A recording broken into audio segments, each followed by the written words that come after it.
The Crew 2 in the big 2026 has released another update. I'm gonna be honest, did not expect this at all, but this was posted over on their Twitter, and as you can see, this is in relation to the hybrid update. If you've been living under a rock, online or offline mode is available on the Crew 2, and this is a project that will come forward to the Crew Motorfest. It's not really a secret to anyone that the Crew Motorfest was built on the Crew 2.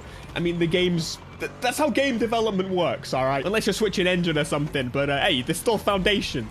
Forza Horizon has been using the same car model since you were born.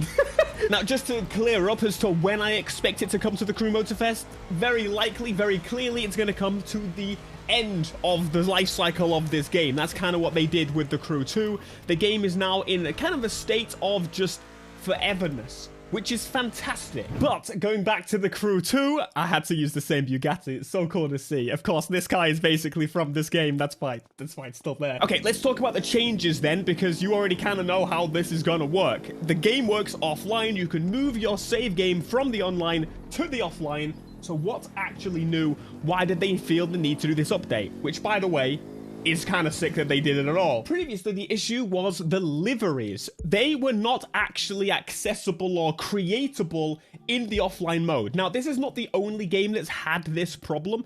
Gran Turismo Sport also had this problem, that the system for creating liveries was literally tied to the multiplayer aspect of the game in a way that basically made it impossible, to the point that in Gran Turismo, if you had liveries on the cars, they just disappeared. They were all gone. The work you put in or the work you took from someone else was gone. Well, here it is. Now it is fully available, so you can go in, create a livery, which is really awesome to see. Like, this makes me so happy because there were actually community people really concerned about this. I mean, there's so many super talented people in this community that obviously you want to keep the livery and design of. So to show you it kind of functioning, we'll go back to the online mode. As we hit all the targets, this is another one that's quite ironic, actually. The back to login screen button.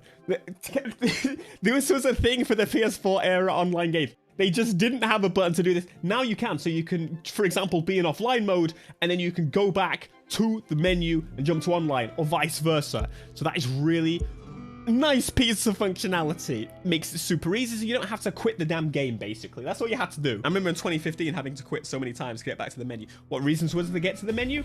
The PvP, for example. So anyway, here we are on the online section. You can generate new offline saves as often as you want, but let's jump in. I'm just kind of thinking, like, what made them actually, because to be quite frank, they didn't need to. The game was functional offline. Like,